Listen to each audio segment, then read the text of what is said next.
Okay. आ गए भाई सब लोग, संस्कार, उर्वशी, सोनाली, नीलू।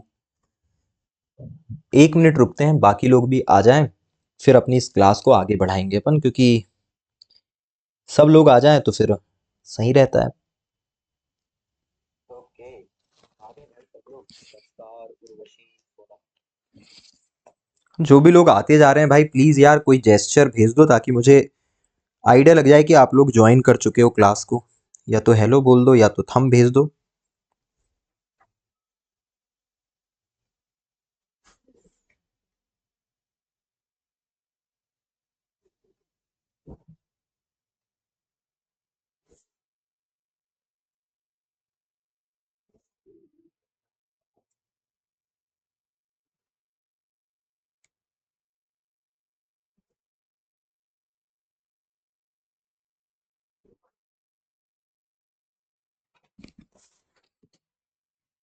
पायल का भी आना हो चुका है।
चलिए भाई, आज की क्लास को शुरू करते हैं यार। ऐसे भाई 4-5 मिनट लगातार वेट नहीं कर सकते, अब कल से केवल 2 मिनट वेट करेंगे, क्योंकि बाद में जो लोग रिकॉर्डेड देखते होंगे फिर उन्हें 5 मिनट सीधे आगे बढ़ाना पड़ता होगा। Hello Ritika, hello. आप फिलोसफी की क्लास में क्यों नहीं थे आज? जया भी आ गई हैं, बहुत बढ़िया। चलिए भाई, आज की क्लास को शुरू करते हैं दोस्तों। और मैंने आपको ये कहा था कि मैं आज रिवीजन जो है वो नहीं करवाने वाला हूं, क्योंकि आप जानते हो कि हमें बहुत सारी पढ़ाई जो है वो फिलहाल करनी है। और थोड़ा सा देख लो, मध्य प्रदेश का गठन हमारा टॉपिक चल रहा है दोस्तों, और हमने आजादी से पहले मतलब 1740 से लेके 1947 तक एमपी की स्थिति पढ़ ली है। 1947 से 1956 तक की स्थिति पढ़ ली है। आज हमारा टॉपिक 1956 से सन 2000 तक रहने वाला है। तो ऑलरेडी हमें काफी सारा पढ़ना है। देन कल फिर हम 2000 से लेके 2026 तक मध्य प्रदेश कैसे बना वो देखेंगे। और देखो लेक्चर्स ज्यादा हैं इसके, कोई बात ही नहीं, क्योंकि टॉपिक बहुत बड़ा है, मैं एक दिन में भी पढ़ा सकता था। पर पूरी जानकारी अगर आपको लेना है तो 4-5 क्लासेस जो है वो आपको खर्च करनी पड़ती है, बट आपको बाद में दिक्कत नहीं जाएगी। तो देखो हमने कुछ इस तरीके से सारी की सारी चीजों को ऑलरेडी पढ़ रखा है। उम्मीद है कि आपने रिवीजन जो है वो दोस्तों किया होगा, और एक एक चीज जो है वो मैंने आपको बहुत आराम से जो है वो पढ़ाई हुई है। और आज से मतलब अभी से हमारी जो क्लास है दोस्तों अब शुरू हो रही है। अच्छा, ग्राउंड जा रहे हो? हेलो आस्था, हेलो हेलो। फिलॉसफी में कहाँ थे तुम लोग? हेलो बीना। अच्छा, रितिका ग्राउंड जा रही है और आस्था नहीं थी। भाई क्लास मिस मत करो, अगर तुम क्लास मिस करोगे तो तुम फिर कवर कैसे करोगे? ठीक है। Bharti, hello Bharti, hello hello. चले भाई शुरू करें।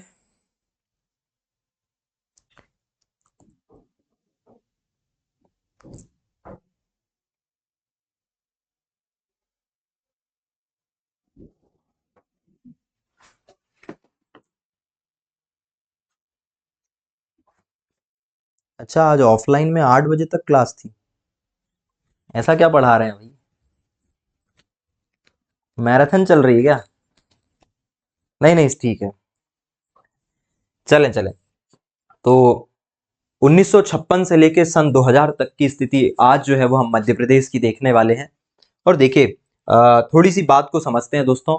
हमने ये देखा था कि 1956 में 1956 में दोस्तों, ये जो हमारा मध्य प्रदेश था ना, ये जो हमारा मध्य प्रदेश था, इसे कितने भागों में भाई कन्वर्ट कर दिया गया था? हमारे इस मध्य प्रदेश को दोस्तों कितने भागों में कन्वर्ट कर दिया गया था? हमारे इस मध्य प्रदेश को दोस्तों टोटल टोटल जो है 3 भागों में जो है वो कन्वर्ट कर दिया गया था। और ठीक है, मैं थोड़ा इनके नाम लिख देता हूं। पहला जो हमारा भाग हुआ करता था वो ये हुआ करता था यार, पहला वाला भाग, जिसे हम क्या कहते थे दोस्तों? सीपी एंड बरार जो है वो हम इसे कहा करते थे, जिसमें छत्तीसगढ़, विदर्भ, बरार, सीपी सब आया करता था। और इसे हमने किसमें शामिल किया था? मतलब इसे शामिल किया गया था पार्ट ए में। इसके अलावा दूसरा जो हिस्सा है वो हिस्सा यहां से यहां तक का हिस्सा था, और इसमें आता था आपका क्या? मध्य भारत या मध्य प्रांत। और दोस्तों इसे किसमें शामिल किया गया था? इसे शामिल किया गया था पार्ट बी में। और ये जो इलाका है भाई तीसरा आपका, यहां पर थोड़ा भोपाल वाला हिस्सा है, और ये पूरा का पूरा हिस्सा क्या कहलाया करता था? पार्ट सी जो है वो कहलाया करता था, जिसमें आपका क्या आता था? विंध्य आता था बाद में, पहले बघेलखंड बुंदेलखंड का, और साथ में आता था क्या? भोपाल। और साथ में क्या आया करता था? साथ में भोपाल हुआ करता था। तो इस प्रकार दोस्तों मध्य प्रदेश को ऐसे 3 हिस्सों में बांट दिया गया था। कब? 1956 में। अब देखो पूरी बात समझते हैं हम, आखिरकार हुआ क्या था। अब इसमें लिखना कम और थोड़ा समझना ज्यादा है। थोड़ा समझना, हमने ऑलरेडी बात कर ली है दोस्तों कि 1956 की अगर मैं आपसे बातचीत करूं तो दोस्तों इस दौरान पूरे के पूरे भारत को 4 भागों में बांटा गया था। और उन 4 भागों में पहला जो भाग हुआ करता था उसमें 9 राज्य शामिल किए गए थे, और वो 9 राज्य ऐसे राज्य थे जहां पर अंग्रेज सीधे शासन जो है वो चलाया करते थे। ठीक है। इसके अलावा इसके अलावा भाई दूसरा पार्ट बी हुआ करता था, जहां पर जो है एक राजा हुआ करता था और विधानमंडल हुआ करती थी, उसमें भी 9 राज्य शामिल थे। और पार्ट सी में छोटी रियासतें, जहां पर गवर्नर के आयुक्त जो है वो लगाया दिया करते थे अंग्रेजों के द्वारा, उसे हमने पार्ट सी में शामिल किया था। और जो अंडमान निकोबार है उसे पार्ट डी में हमने शामिल किया था भारत में। अब देखो भारत को इस तरीके से तो बांट दिया गया दोस्तों, लेकिन भारत का ये जो विभाजन था, ठीक है, मैं सिंपली तौर पे आपको यहां पर अब लिखता हूं और फिर चीजों को बताता हूं। देखिए दोस्तों 1956 में 1956 में वर्गीकरण, तो 1956 में जो वर्गीकरण किया गया था इसमें 4 भाग बनाए गए थे। 4 भाग, पार्ट ए, फिर पार्ट बी, फिर पार्ट सी और पार्ट डी, 4 भाग बनाए गए थे। और ये जो चारों के चारों भाग थे, ये अस्थायी व्यवस्था थी। ये कैसी व्यवस्था थी? अस्थायी व्यवस्था जो है वो बनाई गई थी। मतलब तत्काल में भाई कैसे हम शासन करें, कैसे हम दोस्तों देश को चलाएं, उसके लिए एक अस्थायी व्यवस्था जो है वो देश के अंदर बना दी गई थी। और हम बहुत जल्द एक नई व्यवस्था ढूंढ रहे थे। हम चाह रहे थे कि भाई ये व्यवस्था, क्योंकि देखो प्रैक्टिकल तो है नहीं भाई, केवल भारत को 4 भागों में बना दिया जाए और फिर उसको संभाला जाए, बहुत कठिन था। तो हम एक व्यवस्था जो है वो दोस्तों ढूंढ रहे थे कि किसी तरीके से हम क्या करें, किसी तरीके से एक सही व्यवस्था हम बनाएं। अब थोड़ा बात को समझना। भारत में दोस्तों शुरू से ही भारत में आजादी से पहले, भारत में आजादी से पहले कांग्रेस ने एक माहौल बना दिया था। भारत में आजादी से पहले भाषा आधारित विभाजन जो है वो चला करता था, या ये कह लो कि उसका माहौल बना हुआ था। आजादी से पहले भाषा आधारित प्रांत का वातावरण तैयार था। क्यों तैयार था, इसे हमें समझना पड़ेगा। देखो मैं एकदम आपको गजब तरीके से बता रहा हूं भाई। भारत में जैसे ही हमें आजादी मिली तो हमने क्या किया, हमने 4 भागों में जो है भाई भारत को बांट दिया और कहा कि हम फिलहाल ऐसे व्यवस्था चलाने वाले हैं, ये एक अस्थायी व्यवस्था है। और आजादी के पहले भारत का माहौल ऐसा था कि भाषा आधारित एक माहौल जो है वो भारत में तैयार था। मतलब हमें पता था कि यार जिस दिन हमें आजादी मिलेगी, भाषा के आधार पर भारत के अंदर क्या बन जाएंगे, राज्य बन जाएंगे। अच्छा, हमें कैसे पता था ये? क्योंकि दोस्तों जो कांग्रेस है, जो कि कांग्रेस थी उस समय आजादी के पहले, और जो गांधी जी हैं, कांग्रेस और गांधी जी भाषा पर जोर देते थे। किस पर जोर देते थे? भाषा पर इन्होंने हमेशा क्या दिया है, जोर दिया है। चाहे आप गांधी जी की बात करें, चाहे आप कांग्रेस की बात करें, है ना। आपको भी पता है कि एक समय गांधी जी के ही उस पर चलती थी, नक्शे कदम पर कांग्रेस चला करती थी। तो भाई कांग्रेस ने भाषा पर हमेशा जोर दिया है आजादी की लड़ाई में। कैसा जोर दिया है? देखो अगर हम बात करें 1920 की दोस्तों, तो 1920 में असहयोग आंदोलन गांधी जी के द्वारा चलाया जाता है। ठीक है, नॉन कोऑपरेशन मूवमेंट जो है वो गांधी जी के द्वारा चलाया जाता है। और 1920 के असहयोग आंदोलन के दौरान पूरे भारत में दोस्तों, पूरे भारत में अलग अलग भाषा के आधार पर समितियां बनाई गई थी। पूरे भारत में भाषा के आधार पर समितियां बनाई गई थी आजादी की लड़ाई में भाग लेने के लिए। देखो मैं आपको कहां से चीजों को समझा रहा हूं, वो थोड़ा सा समझना, तब आपको समझ में आएगा कि भारत में भाषा को लेकर इतना जो है वो विवाद क्यों है, या भाषा को लेकर इतना क्यों लोग जो है वो उलझते रहते हैं। क्योंकि 1920 में असहयोग आंदोलन के दौरान पूरे भारत में भाषा के आधार पर समितियां जो है वो बनाई गई थी। और स्वाभाविक सी बात है कि हमारा जो सीपीएन बरार था, वहां पर भी जो है वो ये सब बातें हुई होगी, है ना। जैसे सीपी एंड बरार में अगर हम बात करें, तो सीपीएन बरार में दोस्तों अलग अलग समितियां बनाई गई थी। जैसे हिंदी प्रांत समिति बनाई गई दोस्तों, हिंदी समिति बनाई गई, हिंदी भाषा समिति। बिल्कुल इसी तरीके से दोस्तों क्या बनाई गई, मराठी भाषा समिति बनाई गई।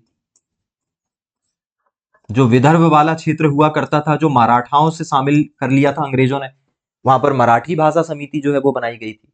तो इस प्रकार हमारे यहाँ अलग अलग भाषा समितियां जो है वो बनाई गई थी 1920 के दौरान। ठीक है, कांग्रेस के अंदर, ताकि लोग कनेक्ट हो सके। हम कनेक्ट कैसे होंगे? जैसे आज हम सब लोग कैसे बिलीवर कम्युनिटी की बात करते हैं, क्योंकि हम सब लोगों का एम एक जैसा है। अगर हम सब लोगों का उद्देश्य अलग अलग होता तो हम कभी मिलते ही नहीं, हम कभी एक साथ एसोसिएट होते ही नहीं। तो लोग कब मिलेंगे जुलेंगे, कब एक साथ आपस में एक दूसरे को भाई बंधुत्व जो है वो कहलाना पसंद करेंगे? जब उनके बीच में कुछ चीजें कॉमन होगी। अब गांधी जी जानते थे कि धर्म सही तरीका नहीं है, धर्म सही तरीका नहीं है, क्योंकि देखो धर्म के आधार पर लोग कभी कनेक्ट नहीं हो पाएंगे ढंग से। ठीक है, दूसरा जाति के आधार पे भी नहीं होगी, क्योंकि जाति इतनी इतनी सारी है कि आप बहुत छोटे छोटे ग्रुप बनाकर तो काम नहीं कर सकते। ठीक है, धर्म के आधार पर भी आप अगर ग्रुप बनाओगे तो फिर बहुत अपोजिट हो जाएगी चीजें, क्योंकि धर्मों में कुछ बातें एकदम अपोजिट है। तो केवल भाषा ही एक ऐसा तरीका है जिसके आधार पर बड़े बड़े ग्रुप्स बनाए जा सकते हैं। जैसे हिंदी वालों का एक बहुत बड़ा ग्रुप, मराठी वालों का एक बहुत बड़ा ग्रुप, तमिल वालों का बड़ा ग्रुप, कन्नड़ वालों का, मलयालम वालों का, उड़िया वालों का, बंगाली वालों का, है ना, इधर गुजराती और मराठी वालों का।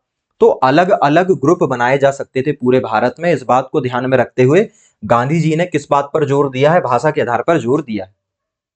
और उस समय से ही हमारे यहाँ भाषा को जोर देना हमने क्या कर दिया? शुरू कर दिया। अब ये तो बात हो गई कब से? 1920 से।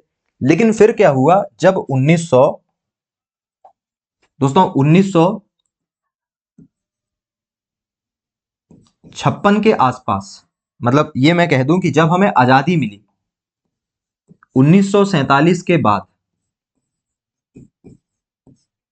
जब पुनर्गठन की बात आई, जब 1947 के बाद पुनर्गठन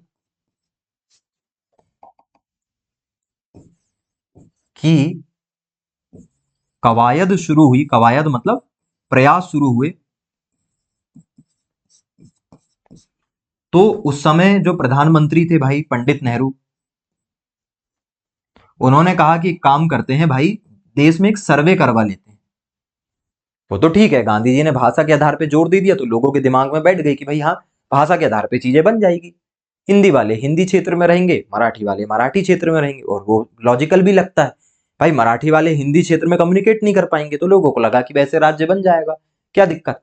अब देखिए 1947 में जैसी हमें आजादी मिली तो हमने क्या किया? हमने भारत में part A, part B, part C और पार्ट डी की अस्थायी व्यवस्था कर दी, और ये कहा कि भैया जल्द से जल्द हमें क्या करना है? भारत को पुनर्गठित करना है, मतलब इसका रिजर्वेशन करवाना है हमें, है ना, रिजर्वेशन करवाना है, फिर से हमें इसका गठन करवाना है।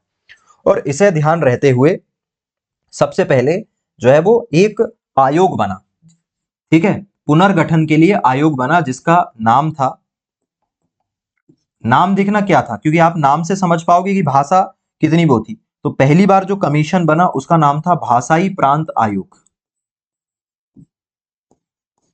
भाई उस समय प्रधानमंत्री पंडित नेहरू ने क्या बनाया? भाषाई प्रांत आयोग जो है वो बनाया, ठीक है। और इस भाषाई प्रांत आयोग की स्थापना 17 जून 1948 को की गई। कब बना? 17 जून 1948 को पंडित नेहरू के द्वारा, पंडित नेहरू ने, उस समय के तात्कालिक प्रधानमंत्री ने क्या बना दिया? भाषाई प्रांत आयोग बना दिया कि भैया तुम भारत में सर्वे करो और देखो कि किस भाषा के लोग कहां तक रहते हैं, उस आधार पे अपन जो है वो राज्य बना देंगे, तुम जाके अपना रिपोर्ट सर्वे करो। भाई सर्वे तो करना पड़ेगा ना कि भाई मलयालम वाले लोग कहां तक रहते हैं, हिंदी वाले लोग कहां तक रहते हैं, कहां से कहां तक मराठी क्षेत्र होना चाहिए, ये तो तय करना पड़ेगा। तो इन्होंने 17 जून 1948 को क्या बना दिया? भाषाई प्रांत आयोग जो है वो बना दिया। और ये जो भाषाई प्रांत आयोग है, इसके जो अध्यक्ष बनाए गए थे, इसके जो अध्यक्ष हैं वो बनाए गए कौन? एस के धर। इसके अध्यक्ष कौन बनाए गए? इसके अध्यक्ष बनाए गए भाई एस के धर, ठीक है। कौन बनाए गए? एस के धर। अगर मैं पूरा नाम बोलूं इनका तो इनका नाम था श्याम कृष्ण। कल को अगर पूरा नाम पूछ लिया जाए तो आप पूरा नाम बता देना। श्याम कृष्ण धर जो है वो इसके अध्यक्ष बनाए गए, और इसमें 2 सदस्य भी जोड़ दिए गए। भाई अकेला आदमी तो नहीं कर सकता ना पूरा काम, तो इसमें सदस्य भी शामिल थे। और कितने सदस्य शामिल थे? 2 सदस्य शामिल थे, 2 सदस्य शामिल थे दोस्तों। एक का नाम था पन्नालाल, एक का नाम क्या था? पन्नालाल। और दूसरे का नाम था आपका क्या? जगत नारायण। दूसरे का नाम क्या था? जगत नारायण। तो पंडित नेहरू ने भाई भाषाई प्रांत आयोग बना दिया 17 जून 1948 को, जिसके अध्यक्ष बनाए गए एस के धर और सदस्य बनाए गए पन्ना लाल और जगत नारायण। और इनको कहा कि आप सर्वे करके बताओ कि भारत में जो है हमें किस तरीके से व्यवस्था करनी चाहिए। इन लोगों ने बढ़िया सर्वे किया भाई, इन लोगों ने क्या किया? बढ़िया अपना क्या किया? सर्वे किया। तीनों लोगों ने अपना अपना पूरा सर्वे किया और पता लगाने की कोशिश की कि भारत के पुनर्गठन का जो है वो सही तरीका क्या हो सकता है, हमें कौन सा ऐसा तरीका अपनाना चाहिए कि हम एकदम सही तरीके से चीजों को कर सकें, ठीक है।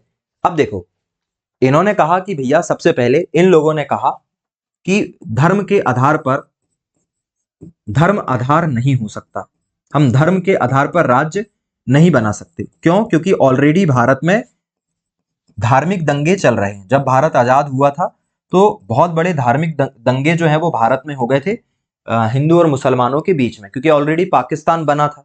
तो चूंकि जब एक धर्म के आधार पे देश बन चुका, हम भारत में धर्म का विवाद तो नहीं कर सकते, तो धर्म आधार नहीं हो सकता। दूसरा, इन्होंने बड़ी चौंकाने वाली बात करी कि इन्होंने कहा कि भाषा भी आधार नहीं हो सकती। भाषा भी जो है राज्य बनाने का आधार नहीं हो सकती। नाम क्या था? भाषाई प्रांत आयोग। पंडित नेहरू को लगता था कि ये सर्वे करेंगे और कह देंगे कि भैया ऐसी ऐसी भाषा यहां रहती है, राज्य बना दो। पर इन्होंने साफ मना कर दिया। इन्होंने कह दिया भाषा भी आधार नहीं हो सकती, मतलब हम भाषा के आधार पर राज्य नहीं बना सकते भारत में। तो फिर इनसे पूछा गया कि भैया फिर बताओ, तुम ही बताओ क्या आधार हो सकता है। तो इन्होंने कहा कि हमें प्रशासनिक आधार पर क्या बनाने चाहिए? राज्य बनाने चाहिए। किसके आधार पर राज्य बनाने चाहिए? प्रशासनिक आधार पर जो है वो क्या बनने चाहिए? राज्य बनने चाहिए। किस आधार पर बनाने चाहिए? प्रशासनिक आधार पर।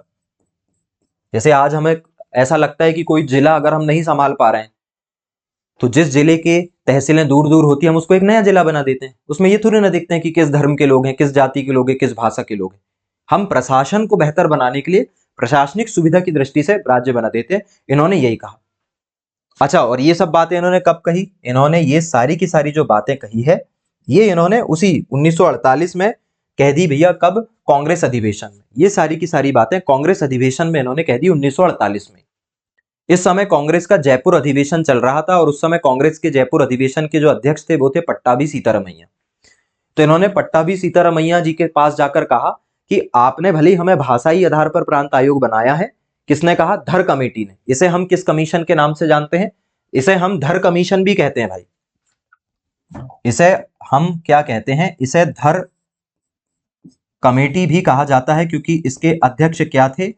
एस के धर थे। लेकिन इसका रियल नाम क्या था? इसका रियल नाम था भाषाई प्रांत आयोग, या इसे हम क्या कहते हैं? धर कमीशन भी कहते हैं, क्योंकि अध्यक्ष के नाम पर ही जो है वो नाम रख दिया जाता है। लेकिन रियल नाम क्या था? भाषाई प्रांत आयोग था। भाषाई प्रांत आयोग कब बना? 17 जून 1948 को पंडित नेहरू ने बनाया। अध्यक्ष कौन थे? एस के धर। दो सदस्य कौन थे? पन्ना लाल और जगत नारायण। इन्हें कहा कि आप पता करो कि भाषा के आधार पर राज्य कौन सा कैसा होना चाहिए। इन्होंने कहा धर्म आधार नहीं हो सकता, भाषा भी आधार नहीं हो सकती, हमें राज्य किस आधार पर बनाना चाहिए?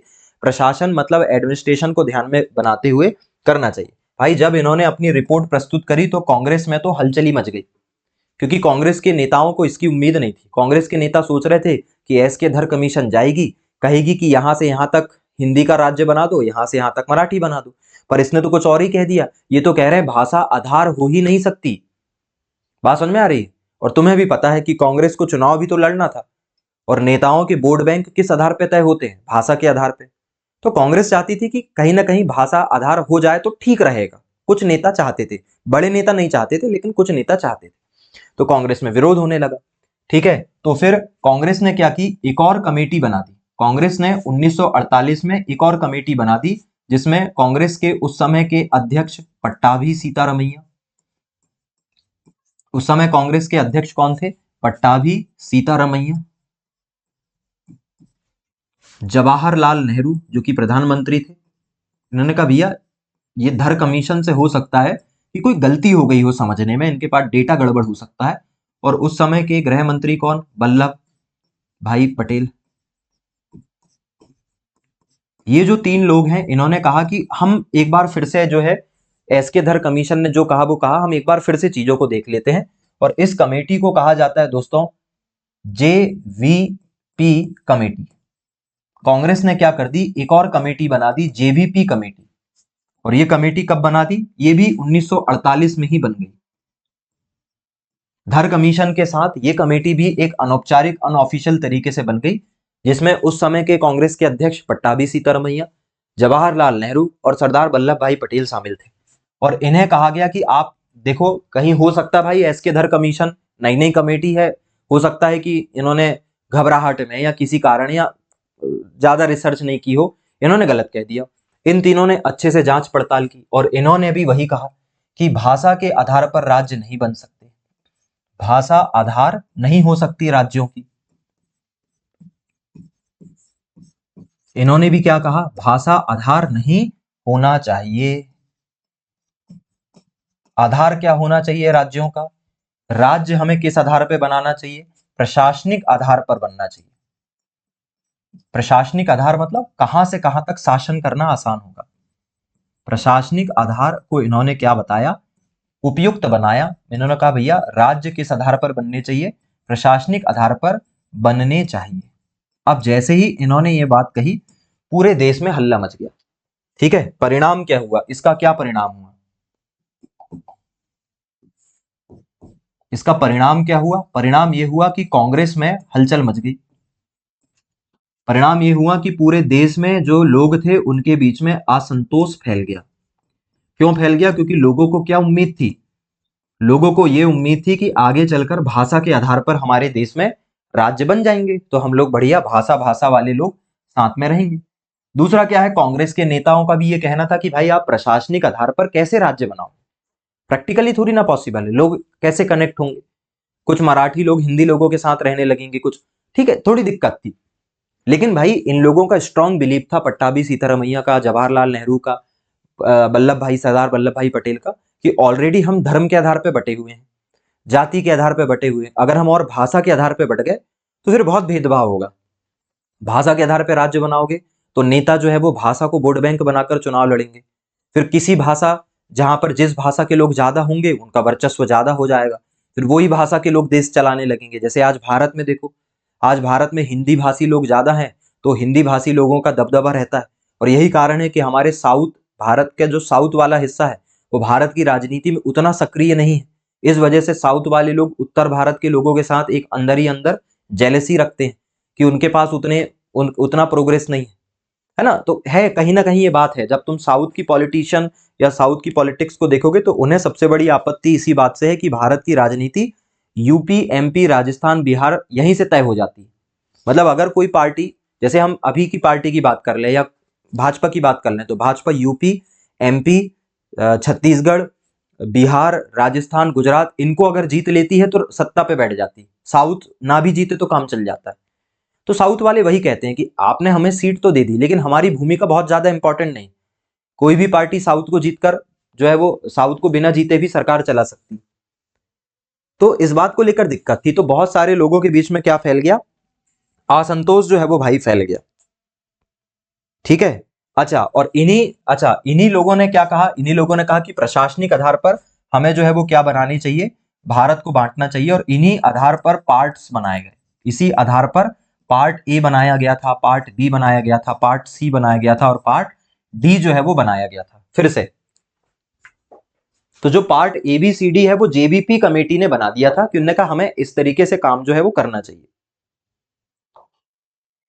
लेकिन जब ऐसा हुआ तो क्या होता है, एक एक बहुत बड़ा आंदोलन जो है वो दक्षिण भारत में खड़ा हो जाता है। क्या होता है, इस प्रशासनिक आधार पर उत्तर भारत में तो ठीक है, लेकिन दक्षिण भारत में एक मद्रास राज्य बन गया, मद्रासी बोलने वाले लोगों का मद्रास बन गया। ठीक है, फिर मलयालम बोलने वालों का केरल प्रांत बन गया। तो इस तरीके से हर एक राज्य बनने लगे, लेकिन तेलुगु भाषा का कोई वहां पर राज्य नहीं बन पाया। तो कांग्रेस के ही एक नेता हुआ करते थे, कांग्रेस के एक नेता थे, कांग्रेस के नेता हुआ करते थे, और उनका नाम था भाई क्या, रमल्लू। कांग्रेस के एक नेता हुआ करते थे रमल्लू।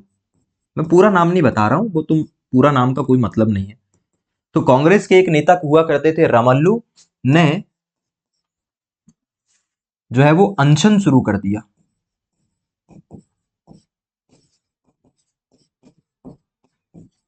अनशन शुरू किया और कहा कि भाई हमें भाषा के आधार पर राज्य चाहिए, और भाषा, और किस भाषा, तेलुगु भाषा। इन्होंने साफ कह दिया कि भैया हमें तेलुगु भाषा का अलग राज्य चाहिए, और तेलुगु भाषा का अलग राज्य बनाने की मांग की। देखो कहानी पूरी बता रहा हूं, फिर अभी रिवीजन करवा दूंगा। क्या कंप्लीट एक बार पढ़ लोगे तो कभी कंफ्यूजन नहीं होगा। तो दोस्तों कांग्रेस के एक नेता थे, कांग्रेस के नेता का नाम क्या था, रमल्लू। और ये जो कांग्रेस के नेता है, इन्होंने भाई जो है वो अपनी मांग रखना जो है वो शुरू कर दी। ठीक है, इन्होंने अपनी मांग जो है वो रखना शुरू कर दी। कब? इन्होंने 1 अक्टूबर 1953 को जो है वो अपनी मांग रखना, 1 अक्टूबर 1953 से इन्होंने जो है वो अनशन करना शुरू कर दिया और कहा कि हमें तेलुगु क्या चाहिए, भाषा के आधार पर राज्य चाहिए। सरकार ने कहा भैया भाषा के आधार पे हम किसी को राज्य नहीं दे रहे, तुम्हें क्यों दे? जब हम प्रशासनिक आधार पर राज्य चला रहे हैं, देश बना रहे, तुम्हें क्यों दिक्कत है? रमल्लू नहीं माने, रमल्लू हड़ताल पे बैठे रहे और क्या होता है, 15 दिसंबर 1953 को रमल्लू की मृत्यु हो जाती है। 15 दिसंबर को अनशन के दौरान किसकी हत्या हो जाती है? रमल्लू की हत्या हो जाती है। और ये जो तेलुगु भाषा का आंदोलन है, ये उग्र रूप ले लेता है, आंदोलन उग्र रूप ले लेता है, लोग भड़क जाते हैं। भाई मैं पूरा इसलिए लिखता हूं क्योंकि आपको पता है कि एनोटेशन आप तक पहुंचेगा, तो फिर आपको ज्यादा मेहनत नहीं करनी पड़ेगी। चलो पूरी बातें फिर से देख लेते हैं। देखो भाई, हम बात ये कर रहे थे, हम ये बात कर रहे थे, अरे यार इसकी हेडिंग जो है वो थोड़ा सा बदलो, है ना। इसकी हेडिंग ये कर लो, 1947 से लेके 1900, पहले 56 की स्थिति देखो, फिर 56 के बाद हम देखेंगे।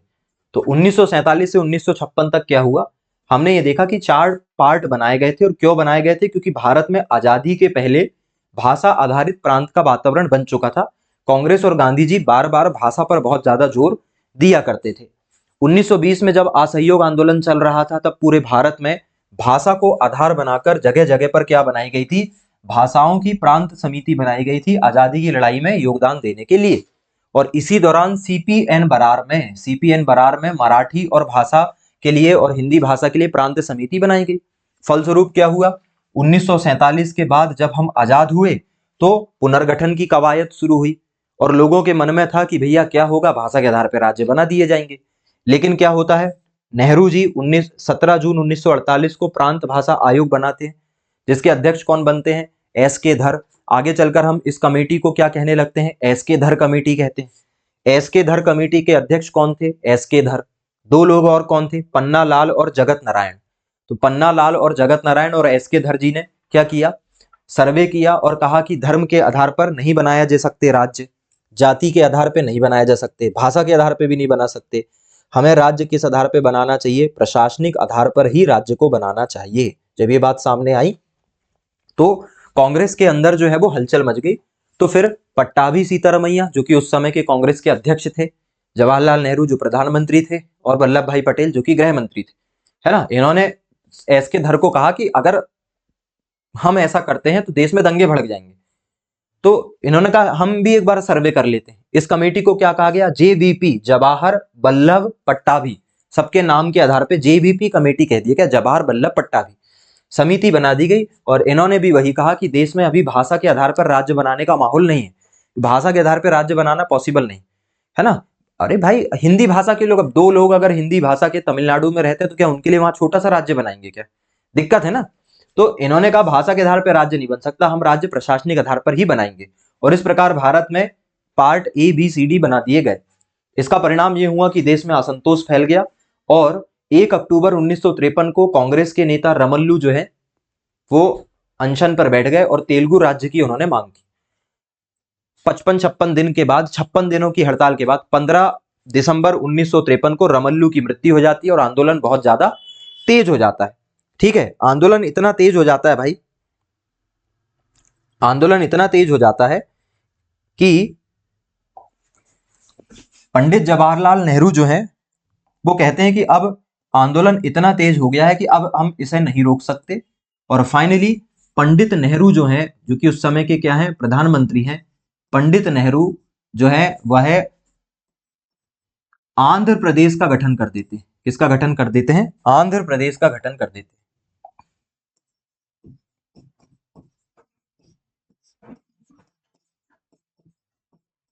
आंध्र प्रांत कहा था उन्होंने, तो क्या कर देते हैं, आंध्र प्रदेश के गठन की मंजूरी जो है वो दे देते हैं।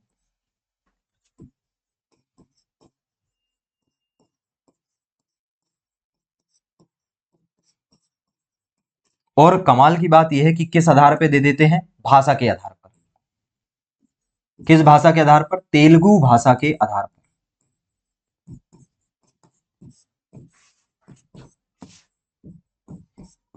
तो पंडित नेहरू जो है वो देखते हैं कि भाई देश में अब दंगा भड़केगा, कोई मतलब है नहीं, आंदोलन उग्र हो चुका है, तो तेलुगु भाषा के आधार पर आंध्र प्रदेश जो है वो पहला भाषाई राज्य बना। मतलब भाषा के आधार पर पहला राज्य क्या बना? आंध्र प्रदेश बना, और वो भी दबाव में बना। किसमें बना? दबाव में बना भाई। ठीक है, तो इस प्रकार आंध्र प्रदेश बन जाता है। और इस आंध्र प्रदेश की जो राजधानी बनाई जाती है, इस आंध्र प्रदेश की जो राजधानी बनाई जाती है वो बनाई जाती है उस समय कुरनूल। याद रखना, क्या बनाई जाती है? कुरनूल को क्या बना देते हैं? राजधानी बना देते हैं। तो राजधानी क्या बनाई जाती है उस समय आंध्र प्रदेश की? कुरनूल को राजधानी बना देते हैं, और इस प्रकार आंध्र प्रदेश भाषा के आधार पर देश का पहला राज्य बन जाता है। अब यही बात थी, जैसे ही भाषा के आधार पर पहला राज्य बनता है, पूरे भारत में यह भाषाई आंदोलन तेज हो जाता है। ठीक है, पूरे भारत में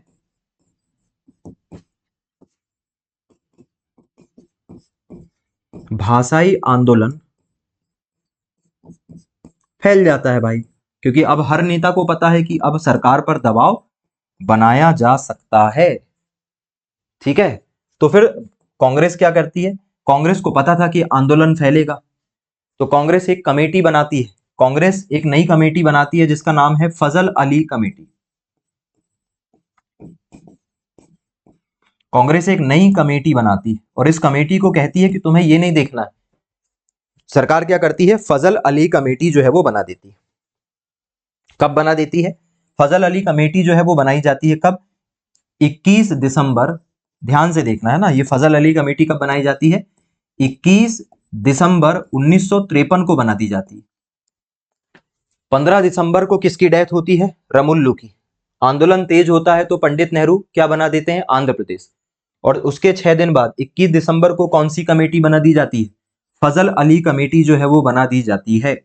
और फजल अली कमेटी को ये नहीं कहा जाता है कि तुम्हें यह देखना है कि राज्य भाषा के आधार पर बनने चाहिए कि नहीं बनने चाहिए, नहीं। इन्हें कहा जाता है कि तुम केवल ये बताओ कि भाषा के आधार पर कितने राज्य बनाने पड़ेंगे, क्योंकि माहौल बिगड़ चुका है, देश में आंदोलन होने वाले हैं, बहुत जोर से हो ही रहे हैं, ये हिंसा में भड़क जाएगी। तुम केवल ये बताओ भाई जल्दी से जांच करके कि कितने हमें राज्य बनाने चाहिए। फजल अली कमेटी जो है, इसमें फजल अली कमेटी का स्ट्रक्चर पहले समझ लो। फजल अली कमेटी के जो अध्यक्ष रहते हैं, ठीक है, फजल अली कमेटी में एक तो रहते हैं कौन? फजल अली। अध्यक्ष कौन रहते हैं इसके? फजल अली। भाई अध्यक्ष तो फजल ही अली रहेंगे ना, और दो क्या रहेंगे? सदस्य। 3 सदस्यीय समिति जो है वो बनाई गई थी। थोड़ा इसको मैं ठीक कर लूं यार, क्योंकि यहाँ पे थोड़ा सा हमें स्ट्रक्चर सुधारना पड़ेगा। तो फजल अली कमेटी जो है वो बनाई जाती है, और इसमें 3 लोग जो है वो रखे जाते हैं। इसके अध्यक्ष कौन होते हैं? फजल अली। फजल अली इसके अध्यक्ष हैं, और 2 इसके सदस्य हैं। एक का नाम है KM पाणिक्कर, अभी सब रिवाइज हो जाएगा। एक क्या है? KM पाणिक्कर, और एक है HN कुंजरू। तो KM पाणिक्कर, HN कुंजरू और फजल अली, इनकी अध्यक्षता में एक नई कमेटी बना दी जाती है, फजल अली कमेटी। और क्या कहा जाता है फजल अली कमेटी को? कि आपको ये नहीं बताना है कि कितने राज्य भाषा के आधार पर राज्य बनने चाहिए कि नहीं बनने चाहिए, आपको बताना है कितने राज्य बनने चाहिए। और ये जो फजल अली कमेटी है, ये अपनी रिपोर्ट 30 दिसंबर 1955 को ये क्या प्रस्तुत करती है? रिपोर्ट प्रस्तुत करती है। देखो, इसने जल्दबाजी नहीं की, इसने पूरा रिसर्च किया भारत का। लगभग 2 साल लगा दिए। अरे भाई 2 साल लगा दिए उन्होंने, दिसंबर में ही बनी थी, दिसंबर 1953 से दिसंबर 1955। इन लोगों ने 2 साल भारत में रिसर्च की, और सरकार को बताया कि हमें देश के अंदर 16 राज्य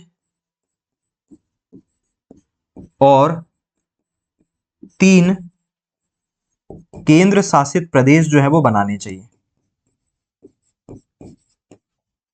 कितने राज्य बनाने चाहिए? भाषा के आधार पे 16 राज्य और 3 केंद्र शासित प्रदेश बनाने की इन्होंने क्या की, रिकमेंडेशन की, सिफारिश की। इन्होंने कहा कि सरकार को कि आप एक काम करो, भाषा के आधार पे 16 राज्य बना दो और 3 केंद्र शासित प्रदेश बना दो। कितने? 16 राज्य और 3 केंद्र शासित प्रदेश बना दो।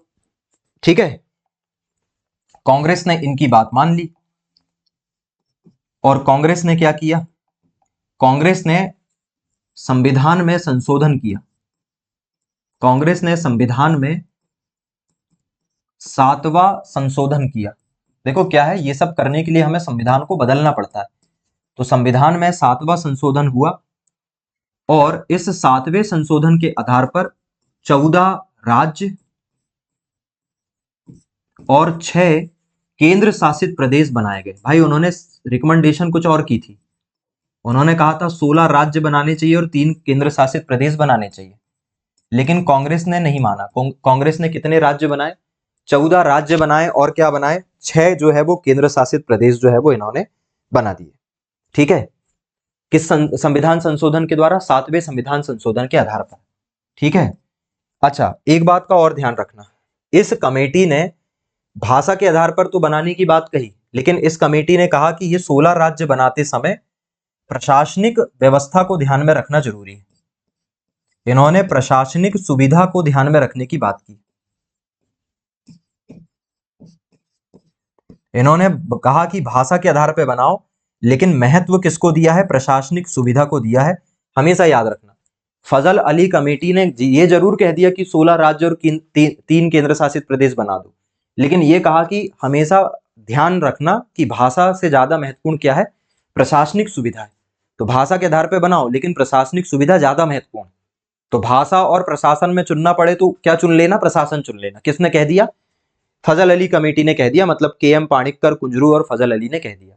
और इसको ध्यान में रखते हुए कांग्रेस ने संविधान में 7वां संशोधन किया। ठीक है, और कितने राज्य बना दिए? 14 राज्य और केंद्र शासित प्रदेश बना दिए।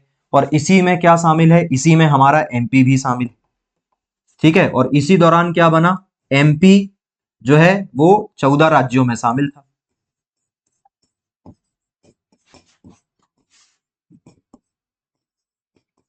किसमें शामिल था? 14 राज्यों में शामिल था। और ये 7वां संविधान संशोधन कब हुआ है? ये हुआ है 1956 में। कब हुआ भाई? 1956 में ये जो है 7वां संविधान संशोधन जो है वो हुआ। ठीक है भाई, और ये 7वें संविधान संशोधन का नाम क्या था? राज्य पुनर्गठन अधिनियम। अब तुम्हें लग रहा होगा कि सर इतना छेद का भेद क्यों पढ़ा रहे हैं आप हमको? क्योंकि भैया पिछले साल ही यहां से क्वेश्चन आया है, 2025 में यहीं से क्वेश्चन आया था सीधे कि राज्य पुनर्गठन अधिनियम कहां से, किस संविधान संशोधन के द्वारा पहली बार लाया गया? 1956। ठीक है, बताएं भाई, फिलहाल की स्थिति बताएं, फिलहाल का माहौल बताएं। कुछ पल्ले बल्ले पड़ रहा है कि सब बल्ले बल्ले हो रहा है? जल्दी से बताएं भाई, क्या स्थिति है?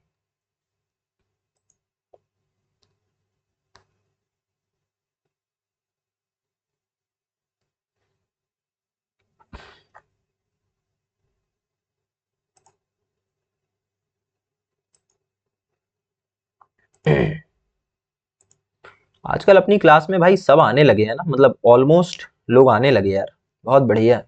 क्लास अपनी बहुत बड़ी हो गई है। लाइव क्लास, रिकॉर्डेड तो सब देखते ही थे।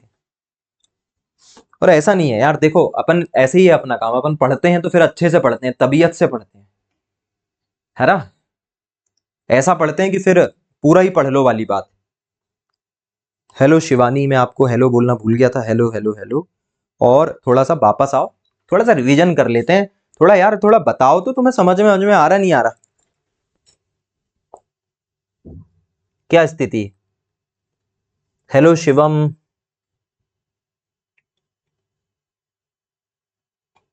बताइए भाई, क्या यहां तक की कथा कहानियां समझ में आई है कि नहीं आई? तो हम आगे बढ़ेंगे। जल्दी से बताओ, अभी क्लास बहुत चलने वाली है, अभी क्लास चलेगी और आधा घंटे। उर्वशी को आ रहा है समझ में, सोनाली बढ़िया, ऋतिका को आ रहा है, अभी रिवीजन कर लेंगे अपन, तुम याद करने का तनाव मत लो भाई। नम्रता को आ रहा है, नीलू बढ़िया। इस बात की चिंता तुम्हें नहीं करनी है कि कैसे याद होगा, मैं हूं ना, मैं सब करवा दूंगा। काहे के लिए चिंता कर रहे हो, एक और क्लास लगा लेंगे यार, और क्लास लगा, एक क्लास पूरी रिवीजन की रख लेंगे, क्या बोलते हो? अभी इसके बाद एक और पढ़ लेंगे, एक क्लास में केवल केवल पूरा रिवीजन कर लेंगे। तुम भी पढ़ के आ जाना, तुम्हें एक दिन पहले बता देंगे कि कल रिवीजन क्लास है, तुम पढ़ के आ जाना, हम उसका रिवीजन पूरा करवा देंगे, पूरा कंठस्थ तो याद हो जाएगा। पायल, बीना, संस्कार सब बढ़िया, बहुत बढ़िया। शिवम बहुत बढ़िया यार, ये हुई ना बात। अब देखो मैं तुमसे यही कहना चाह रहा था कि जब पहले तुम क्लास नहीं लगाते थे, जब तुम पहले क्लास नहीं लगाते थे, तो क्या तुम रात में इतना पढ़ पाते थे? हो सकता है पढ़ रहे होगे, लेकिन क्या ऐसा पढ़ पाते थे? डेप्थ में क्या पढ़ना है, कितना पढ़ना है, कैसे पढ़ना है, यही तो सीखते हैं ना। एक टीचर की भूमिका क्या होती है? टीचर की भूमिका यह है कि हमें क्या पढ़ना है, कैसे पढ़ना है, कितना पढ़ना है, ये बताना। वरना किताबें तो मार्केट में 100 रुपए में आ जाती, क्या रखा है। पर टीचर की मुख्य भूमिका यही है कि स्टूडेंट्स को ये बताना कि हम कैसे चीजों को अप्रोच करें, क्या आता है, कितने गहराई तक पढ़ना है, कितने गहराई तक नहीं पढ़ना है। ऐसा नहीं है कि हर टॉपिक को अपन बहुत अंदर तक पढ़ेंगे, कुछ टॉपिक नहीं पढ़ना है हमें अंदर तक। पर यहां से बहुत क्वेश्चन आने लगे हैं आजकल, क्योंकि देखो जब भी आप किसी से पूछोगे क्या भैया एमपी पढ़े हो, वो कहेगा हाँ पढ़े हैं। तो एमपी में सबसे पहले तो यही पता होना चाहिए ना कि एमपी बना कैसे। ठीक है, चलो तो थोड़ी बात कर लेते हैं 1947 से 1956 में क्या स्थिति थी। हमें मोटे तौर पर तो ये पता था कि भाई एमपी में कितने भाग बना दिए गए थे। दोस्तों एमपी में कुल 4 भाग जो है वो बना दिए गए थे, और ये जो व्यवस्था है ये कैसी थी? अस्थायी व्यवस्था थी 1947 से 1956 तक। और ऐसा क्यों हुआ था?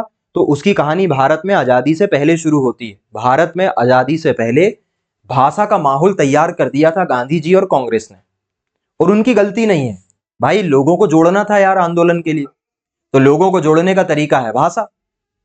तो इन्होंने कहा कि भाषा के आधार पर जोड़ो, और इसकी शुरुआत गांधी जी के असहयोग आंदोलन से होती है। असहयोग आंदोलन कब हुआ था? नॉन कॉपरेशन मूवमेंट कब हुआ था? 1920 में हुआ था। और इस असहयोग आंदोलन में जो है पूरे भारत में भाषा के आधार पर क्या बनाई गई? भाषा के आधार पर समितियां जो है वो बनाई गई। और खास तौर पे अगर हम कहाँ के रहने वाले हैं, सीपीएन बरार वाले क्षेत्र में जो है वो हमें हिंदी प्रांत समिति और मराठी प्रांत समिति देखने को मिलती है। अब क्या हुआ? 1947 के बाद जब पुनर्गठन की कवायद शुरू हुई, तो सबसे पहले क्या बना दी गई? नेहरू जी के द्वारा भाषाई प्रांत समिति जो है, भाषाई प्रांत आयोग बना दिया गया, और भाषाई प्रांत आयोग के अध्यक्ष बनाए गए श्याम कृष्ण धर, जिसको शॉर्ट में कहते हैं एस के धर। तो राज्यों के पुनर्गठन के लिए बनाई गई पहली समिति कौन सी है? एस के धर समिति। कब बनाई गई? 1948 में। कब? 17 जून को, भरी गर्मी में। ठीक है, तो 17 जून 1948 को पंडित नेहरू ने एस के धर कमेटी बना दी। इसका नाम भाषाई प्रांत आयोग था। इसमें एस के धर के अलावा 2 लोग और शामिल थे, पन्ना लाल और जगत नारायण। कौन? पन्ना लाल और जगत नारायण। और अध्यक्ष के नाम पर ही कमेटी का नाम जो है वो जाना जाता है, तो इसको हम धर कमेटी कहते हैं। अब इस धर कमेटी ने कुछ बातें बड़ी महत्वपूर्ण कही। इस धर कमेटी ने कही कि धर्म के आधार पर तो राज्य बनाए नहीं जा सकते, भाषा के आधार पर राज्य नहीं बनाए जा सकते, और राज्य किस आधार पर बनना चाहिए? एडमिनिस्ट्रेटिव जो है कंपेटिबिलिटी के आधार पर बनने चाहिए, मतलब प्रशासनिक सुविधा के आधार पर हमें राज्य बनाना चाहिए। यह बात सुनकर कांग्रेस के अंदर जो है वो हड़कंप मच गया। तो पट्टाभी सीतारामैया जो कि उस समय कांग्रेस के क्या थे? अध्यक्ष थे, जवाहरलाल नेहरू जो कि सीएम थे, और सरदार वल्लभ भाई पटेल जो कि गृह मंत्री थे, इन तीनों ने मिलकर एक कमेटी बनाई, जेवीपी कमेटी। ये अनऑफिशियल कमेटी, मतलब ये कांग्रेस की कमेटी है, सरकार ने नहीं बनाई थी ये कमेटी। ये कमेटी किसके द्वारा बनाई गई थी? कांग्रेस के द्वारा बनाई गई थी, याद रखना।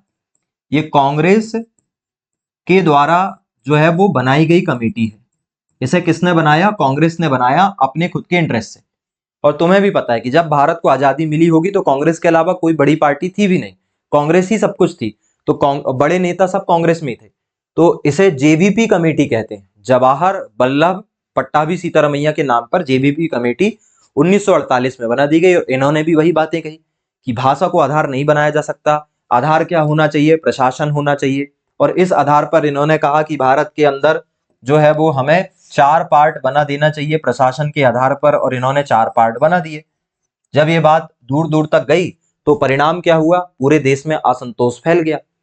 जब पूरे देश में असंतोष फैला तो 29 राज्य बना दिए गए थे, है ना। ये जो एबीसीडी करके कितने राज्य बनाए गए थे, 29 राज्य जो है वो बना दिए गए थे। उस समय 29 राज्य बनाए गए थे। लेकिन कांग्रेस के नेता थे पोट्टी श्री रमल्लू। रमल्लू ने कहा कि भैया तुमने जो है राज्य भले प्रशासन के आधार पर बनाए हो, लेकिन मद्रासियों को मद्रास मिल गया, मलयालम लोगों को अपना राज्य मिल गया, हमें बस अपना राज्य नहीं मिला, है ना। मराठी लोगों को बॉम्बे मिल गया, हिंदी वाले लोगों को सीपीएन बरार मिल गया, तुमने हमें तो कुछ दिया नहीं। तो रमल्लू ने तेलुगु भाषा को आधार बनाते हुए अलग राज्य बनाने की मांग कर दी, और 1 अक्टूबर 1953 को भूख हड़ताल पे बैठ गए, अनशन पे बैठ गए।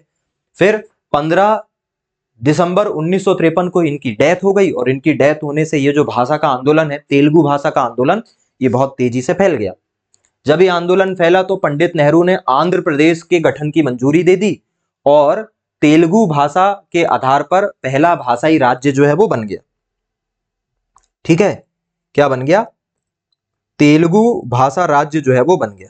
अच्छा, कब बना ये राज्य, ये बना अच्छा इसकी डेट तो देखे नहीं, ये राज्य कब बना, 1 अक्टूबर को, 1 अक्टूबर 1900, यार 1 अक्टूबर को तो ये किस पे बैठे थे, अनशन पे बैठे थे।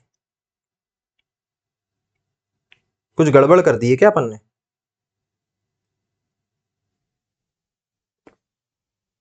हम्म,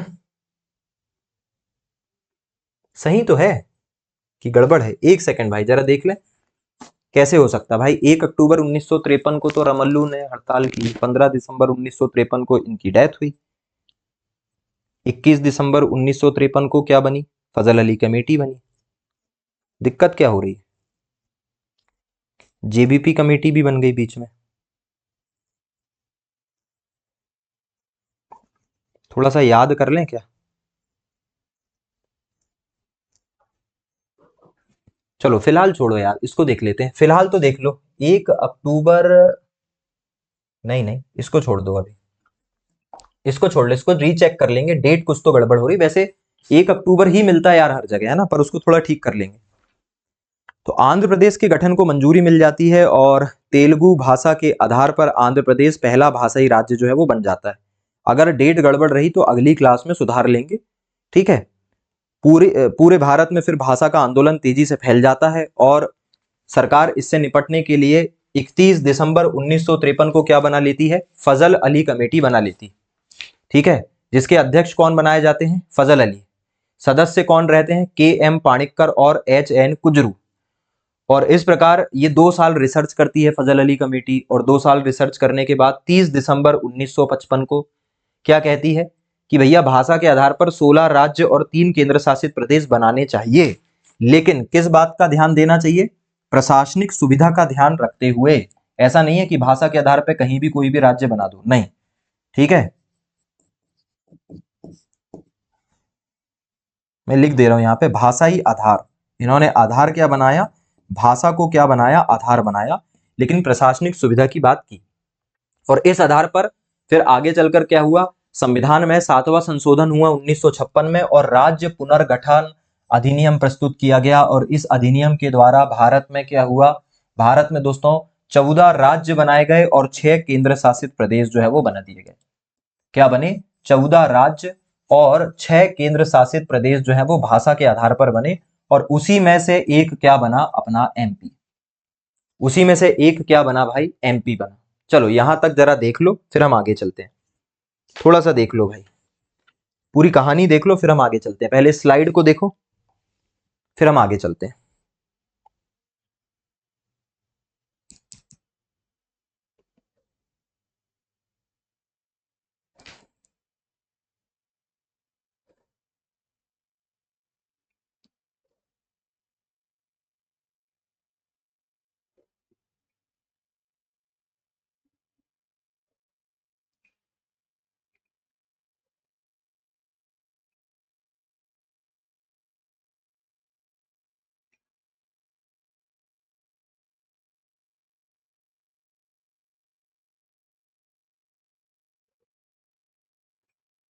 डेट सुधार लेना यार, है ना। आगे चलते हैं, देखो डेट थोड़ा सुधार लो, याद आ गया भाई। रमल्लू ने जो हड़ताल शुरू की थी वो 1952 में की थी एक्चुअली में, ठीक है। हड़ताल कब होती है? 1952 में होती है, इसको सुधार लो, तभी तो सब बिगड़ रहा था।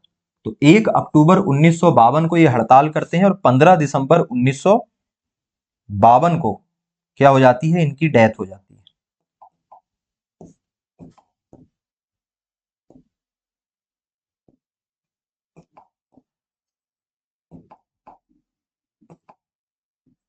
बावन है ना, 52 में। तो 15 दिसंबर 1952 को डेथ होती है। तो फिर सरकार क्या करती है? फिर सरकार जो है वो 1 अक्टूबर 1953 को, अब सही है, 1 अक्टूबर 1953 को, ये डेट क्योंकि बहुत इंपॉर्टेंट है, इसके बिना काम नहीं चलेगा। अब सही, 1 अक्टूबर 1953 को क्या बन जाती है? आंध्र प्रदेश का जो है वो गठन कर दिया जाता है, राजधानी कुर्नूल रखी रहती है। और फिर 31 दिसंबर को फजल अली कमेटी बन जाती है, जो 1955 तक अपनी रिपोर्ट देती है आराम से। और फिर 16 राज्य और 3 केंद्र शासित प्रदेश जो है वो बनाने की ये सलाह जो है वो दे देती है, ठीक है। फिर क्या होता है? फिर 7वां संविधान संशोधन होता है, राज्य पुनर्गठन अधिनियम के द्वारा 14 राज्य और 6 केंद्र शासित प्रदेश जो है वो दोस्तों बना दिए जाते हैं। और इस प्रकार मध्य प्रदेश जो है वो शामिल हो जाता है। और मध्य प्रदेश का दोस्तों फिर से एक बार पुनर्गठन होता है। और एमपी का जो पुनर्गठन है वो कब होता है? 1 नवंबर 1956 को। इसलिए हम मध्य प्रदेश का पुनर्गठन जो है 1 नवंबर 1956 को हुआ था, इसलिए मध्य प्रदेश स्थापना दिवस जो है वो कब मनाया जाता है? 1 नवंबर 1956 के आधार पे 1 नवंबर को मनाया जाता है। तो 1 नवंबर 1956 को क्या बना दिया गया? मध्य प्रदेश बना दिया गया। अब ध्यान देना, यहां पे ध्यान देना, 1 नवंबर 1956 के बाद क्या होता है? एमपी का पुनर्गठन। और एमपी के अंदर पार्ट ए, पार्ट ए में क्या शामिल था? सीपी एंड बरार,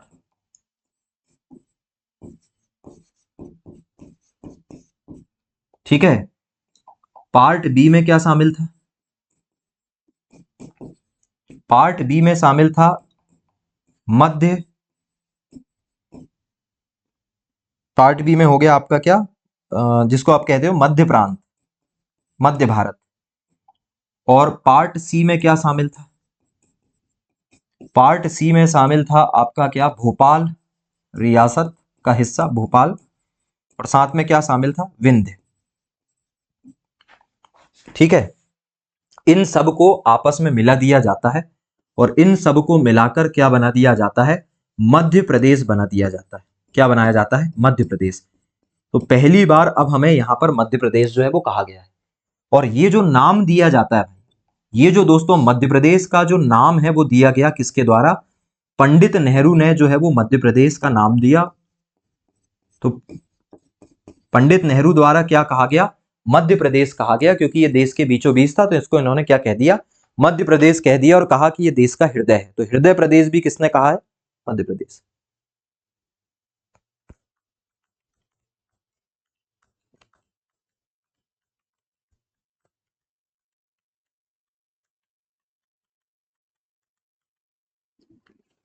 क्या बोल रहे हो संस्कार? 1 नवंबर 1956, 1 नवंबर 1953 को आंध्र प्रदेश बना। यार अक्टूबर होना चाहिए आंध्र प्रदेश का, एक बार चेक कर लेंगे अपन इसको कल, ठीक है। तुम लोग नवंबर कह रहे हो, मैंने हमेशा अक्टूबर पढ़ा है, पर एक बार चेक कर लेंगे भाई, परेशान मत हो ना, डेट वेट में हो जाता है थोड़ा बहुत। हालांकि मैंने उसको हमेशा से 1 अक्टूबर ही देखते आया, पर अगर कुछ रहता है तो हम उसको कल बिल्कुल पोलाइटली तरीके से उसको बदल लेंगे, कोई इसमें ऐसी कोई बात नहीं है। तो मध्य प्रदेश का तो क्लियर है ना भाई, उसका तो कोई दिक्कत ही नहीं है, 1 नवंबर 1956 को। तो मध्य प्रदेश जो है वो दोस्तों बन जाता है। अब देखो मध्य प्रदेश जब बनता है तो क्या होता है, थोड़ा ध्यान से देखना। अब देखो यार 1 नवंबर, देखो डिटेल वाली बात है यहाँ पे। 1 नवंबर 1956 को क्या बन जाता है दोस्तों? मध्य प्रदेश बन जाता है। क्या बन जाता है? एमपी जो है वो बन जाता है।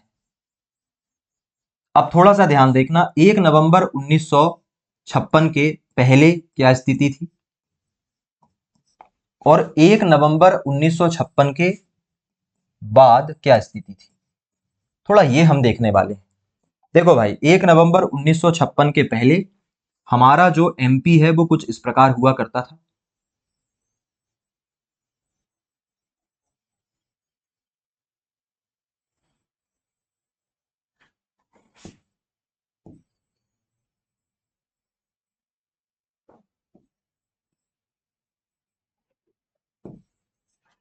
इस प्रकार अपना एमपी हुआ करता था। ये जो है ये बरार था, ये जो है वो विदर्भ था, ये जो है वो आगे चल के छत्तीसगढ़ बना, और ये जो हिस्सा है पूरा का पूरा, और ये पूरा का पूरा हिस्सा क्या कहलाया करता था, सीपी एंड बरार जो है वो कहलाया करता था। ये तो हमें पता है पर हम फिर से एक बना दे रहे हैं, ठीक है। ये हिस्सा कहलाया करता था। फिर ये वाला जो हिस्सा है ये क्या कहलाया करता था, पार्ट बी कहलाया करता था, जहां पर जिसे हम क्या कहते थे, इसे हम कहते थे मध्य प्रांत या मध्य भारत भी कह देते थे। और इसमें क्या क्या शामिल था आपका, ग्वालियर और इंदौर जो है वो शामिल था। तो ये क्या हो जाता था आपका मध्य भारत। और इसके अलावा यहां बीचों बीच आपको क्या देखने को मिलता था, भोपाल, बीचों बीच क्या था, भोपाल था। और इसके अलावा ये जो क्षेत्र है ये भी क्या कहलाया करता था, पार्ट सी, जहां पर क्या हुआ करता था, विंध्य। ये हमारे पास हुआ करता था भाई पूरा ऐसा एमपी। लेकिन दोस्तों जब 1 नवंबर 1956 के बाद हम एमपी को देखते हैं तो अब एमपी जो है वो काफी अलग है, ठीक है। एमपी अलग है भाई। एमपी जो है वो अब कुछ इस प्रकार का हो चुका है।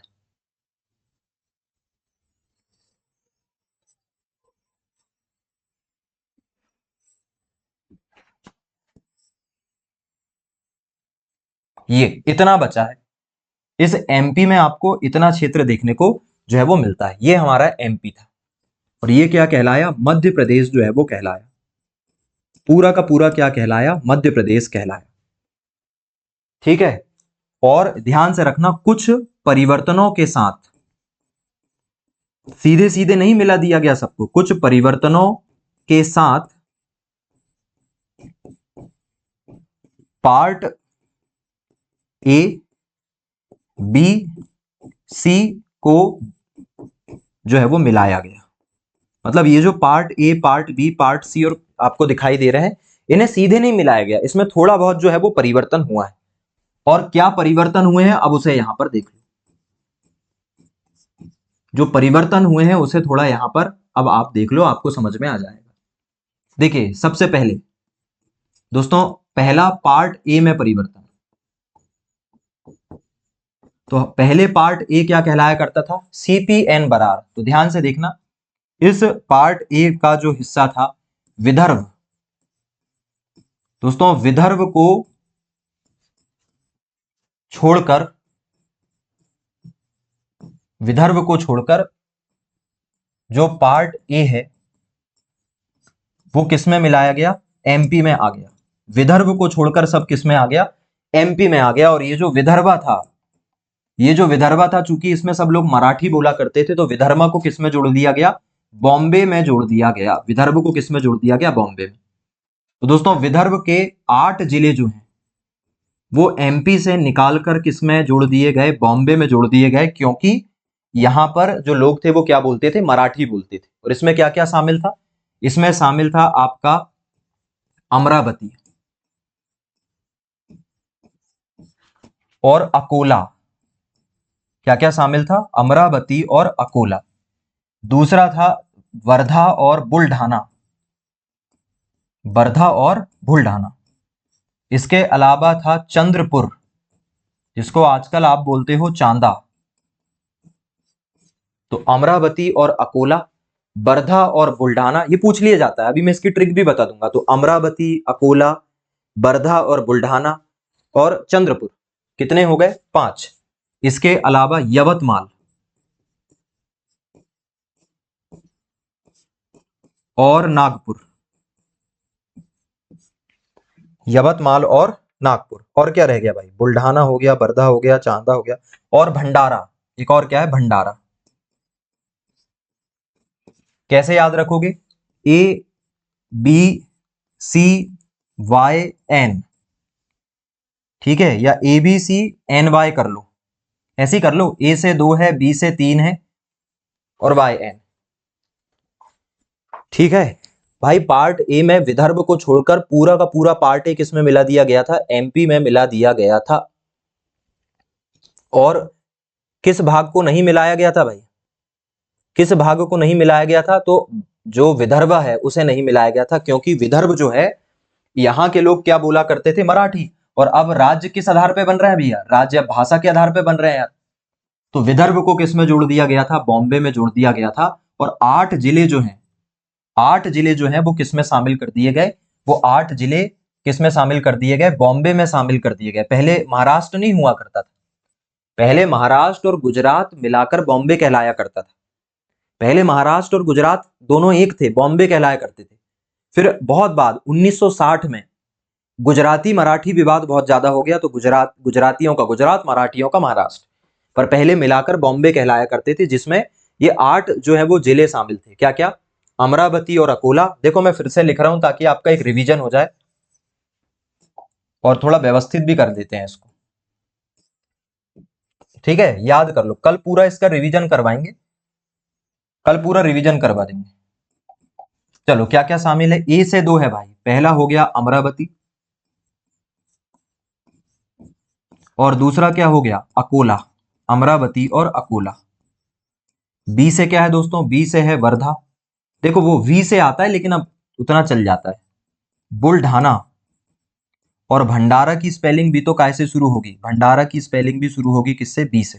तो अमरावती, अकोला, वर्धा, बुल्ढाना और भंडारा। वाई से क्या हो गया? यवतमाल।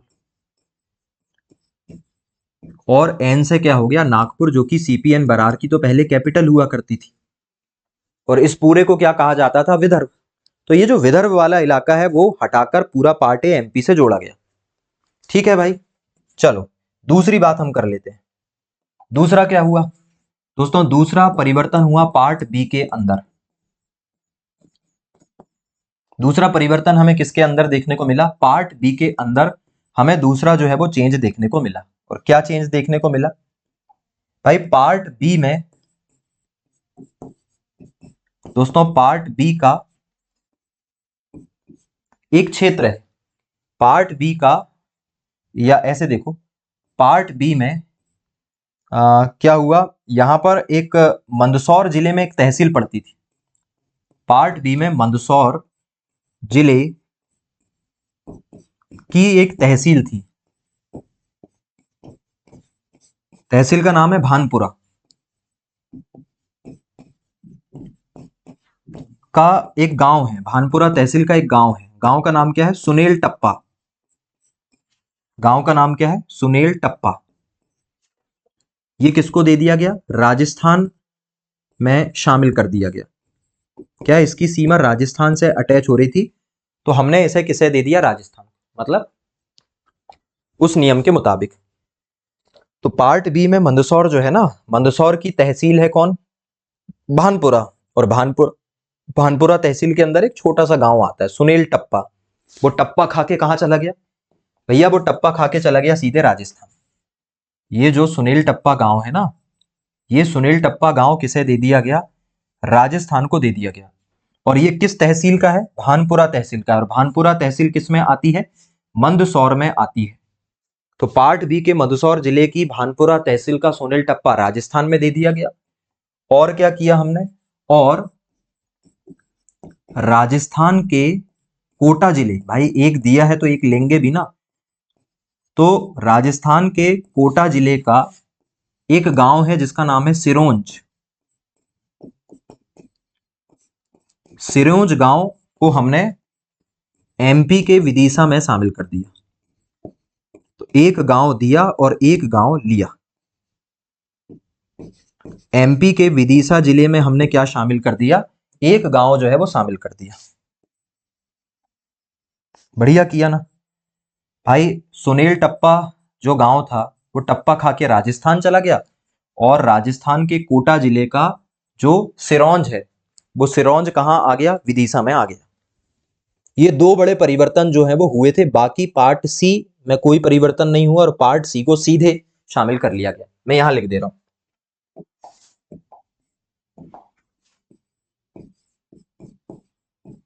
पार्ट सी बिना परिवर्तन के शामिल हुआ।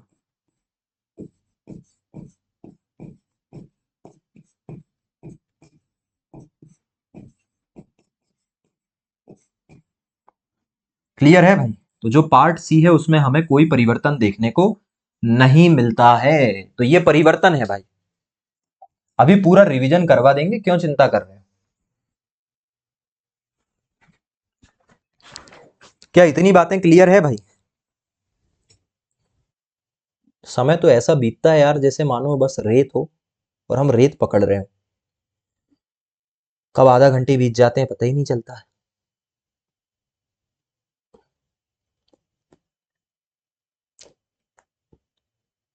चलो पूरा रिवीजन कर लेते हैं भाई। देखो जल्दबाजी मचाने में कोई मतलब नहीं। अपने घर की क्लास है, एक क्लास और लगा लेंगे, आराम से पढ़ेंगे। कोर्स कंप्लीट करना अकेला उद्देश्य नहीं, पढ़ाना उद्देश्य है सही तरीके से। ठीक है, अगर ढंग से फिर याद नहीं रहा, मजा नहीं आई तो मतलब क्या? सही है। जो नए लोग हैं भाई वो तुम बोला तो करो। प्रिंसी हो गया, भारती, और कौन है इधर और नए? उर्वशी, शिवम। एक दो लोग अभी आज जुड़ नहीं पाए। बताया करो भैया, तुम्हें समझ में आ रही नहीं आ रही? ठीक है, आगे बढ़ें क्या, रिवीजन करें क्या? एक रिवीजन करते हैं, क्लास को खत्म करते हैं फिर। आज इतना ही देखेंगे, अब क्या करें भाई। चलो 1956 से लेके 2000 क्या होता है दोस्तों। 1947 से 1956 की बात करें तो मध्य प्रदेश को 4 भागों में बांट दिया गया था, ABCD, और एक स्थायी व्यवस्था बन गई थी। क्यों? क्योंकि भारत में आजादी के पहले भाषा के आधार पर माहौल तैयार कर दिया था कांग्रेस और किसने? गांधी जी ने। ठीक है, क्या हुआ था? 1920 के असहयोग आंदोलन के दौरान अलग अलग क्षेत्रों में हमें भाषा के आधार पर समितियां देखने को मिलती है, और इसी चक्कर में CPN बरार में हिंदी और मराठी के नाम पर क्या बनाई गई? हिंदी और मराठी के नाम पर समितियां बनाई गई। फिर 1947 के बाद जब रिजर्वेशन हुआ, पुनर्गठन हुआ, तो पहली बार समिति बनाई गई धर कमेटी। इसका रियल नाम था भाषाई प्रांत आयोग। और इस भाषाई प्रांत आयोग, एक मात्रा पता नहीं कहां चली गई, तो भाषाई प्रांत आयोग या धर कमेटी 17 जून 1948 को बनी, जिसके अध्यक्ष थे SK धर, सदस्य थे पन्ना लाल और जगत नारायण। और इस प्रकार क्या बन गई? धर कमेटी बन गई। इन्होंने कहा कि भाषा और धर्म के बजाय प्रशासनिक आधार पर हमें क्या बनाने चाहिए? राज्य बनाने चाहिए। इस बात को लेकर जो है वो कांग्रेस में हड़कंप मच गया, तो JVP कमेटी बनी 1948 में। इसने अपनी रिपोर्ट 1949 में दी है, याद रखना। और इन्होंने कहा कि भाषा आधार नहीं हो सकता, आधार तो प्रशासन ही होगा। परिणाम क्या हुआ? असंतोष फैल गया। हालांकि इन्होंने प्रशासनिक आधार पर भारत में 4 भाग बना दिए और 29 राज्य जो है वो बना दिए गए थे। लेकिन इस बात से मतलब निराश होकर, या इस बात से ये कह लो आपकी असहमति जताते हुए 1 अक्टूबर 1952 को कांग्रेस के नेता रमल्लू ने अनशन शुरू कर लिया और 15 दिसंबर 1952 को इनकी डेथ हो गई। आंदोलन उग्र हो गया, तो पंडित नेहरू ने 1 अक्टूबर 1953 को भाषा के आधार पर भारत का पहला राज्य आंध्र प्रदेश बना दिया। और भाषा कौन थी? तेलुगु। तो तेलुगु भाषा के सभी लोगों का अपना एक राज्य हो गया। राजधानी कुर्नूल बना दी। पूरे भारत में भाषा का आंदोलन फैल गया। कांग्रेस ने कहा अब तो हमें और लोगों की मांगे माननी पड़ेगी, तो फजल अली कमेटी बना दी। डेट इंपॉर्टेंट नहीं है लेकिन याद रखना 1953 में।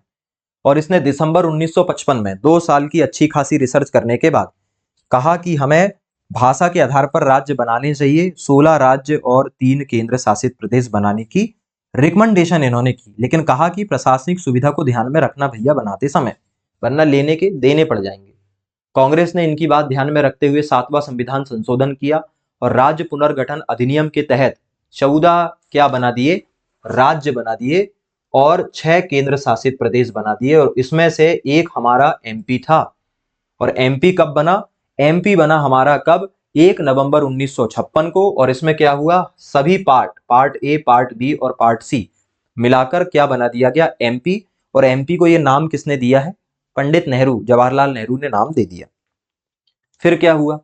फिर भाई कुछ स्थिति ऐसी हुई जो तुम्हारे सामने, ठीक है।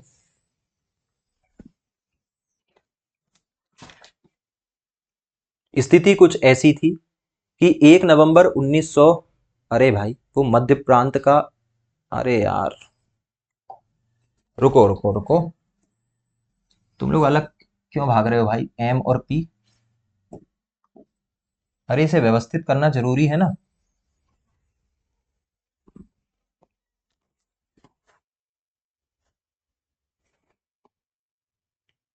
चलो थोड़ा छोटा भी कर दिया अपन ने, अब सही। तो क्या हुआ था भाई? ये हुआ था 1 नवंबर 1956 के पहले और 1 नवंबर 1956 के बाद।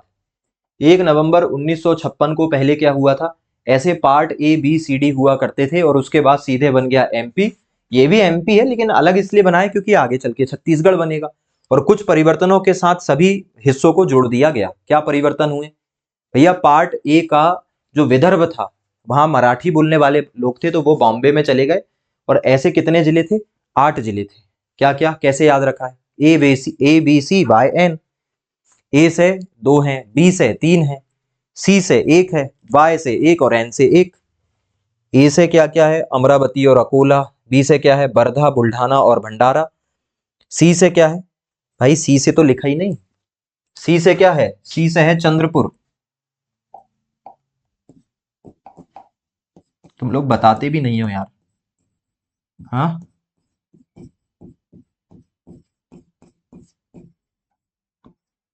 सी से क्या है? चंद्रपुर। वाई से क्या है? यवतमाल और एन से क्या है? नागपुर। पार्ट बी में ज्यादा चेंज नहीं हुआ। पार्ट बी में हमने क्या किया? मंदसौर जिले की भानपुरा तहसील का सोनेल टप्पा टप्पा खा के राजस्थान चला गया और राजस्थान के कोटा जिले का सिरोंज गांव विदिशा जिले में शामिल कर दिया गया। पार्ट सी को बिना किसी छेड़छाड़ के एमपी में मिला लिया गया और इस प्रकार क्या बन गया? एमपी बन गया। ठीक है, तो अब हमने पूरी कहानी देख ली है। अब हम कल सीधे देखेंगे 1 नवंबर के बाद एमपी। 1 नवंबर 1956 से लेकर 1 नवंबर सन 2000 तक मध्य प्रदेश की स्थिति। भैया इतने डिटेल से इसलिए पढ़ा रहा हूं ताकि एक भी क्वेश्चन तुम्हारा जो है वो छूटे ना।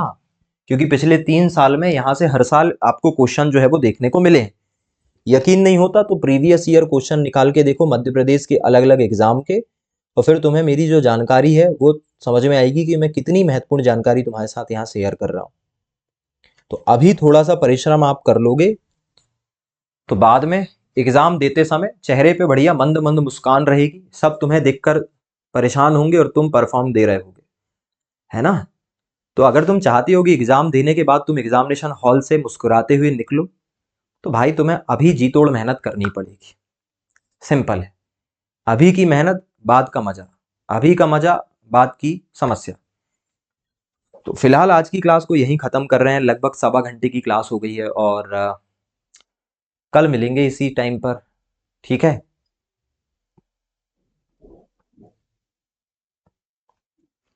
जल्दी से भाई जल्दी से बताओ कैसी लगी क्लास, समझ में आया नहीं आया? भाई जैसे आते समय हेलो करते हो जाते समय भी तो कुछ कहना पड़ता है ना। बात समझा करो। अपन ऑनलाइन वाले लोग हो चुके हैं। अब ऑनलाइन में सामने तो आप बैठे नहीं हो कि गर्दन हिला के हाँ कह दोगे। भाई जब तक लिख के नहीं भेजोगे कैसे पता चलेगा तुम्हारे सर को? हाँ, और तुम शायद मुझे एज ए टीचर देखते हो, मैं तुम्हें एज अ फैमिली देखता हूँ। कि जैसे नहीं रहते अपने छोटे भाई बहन जो अपने घर पे रहते हैं वैसे।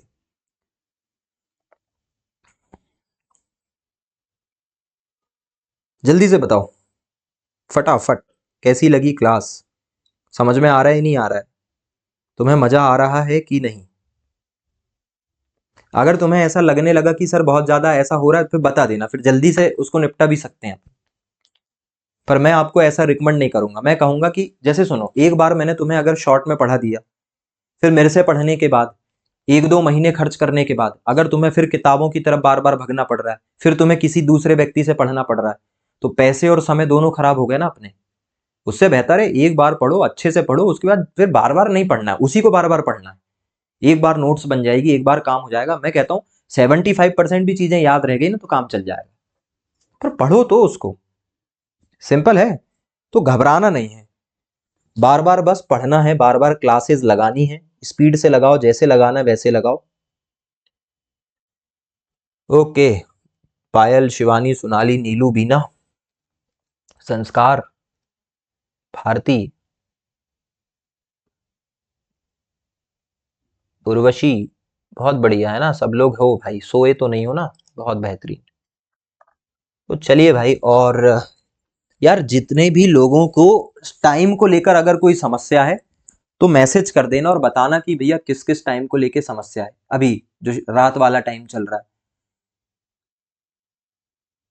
तो देखते हैं, अगर कुछ हो पाएगा तो कर पाएंगे, नहीं तो फिर भाई देखते हैं, मतलब कुछ ना कुछ सोल्यूशन निकाल लेंगे।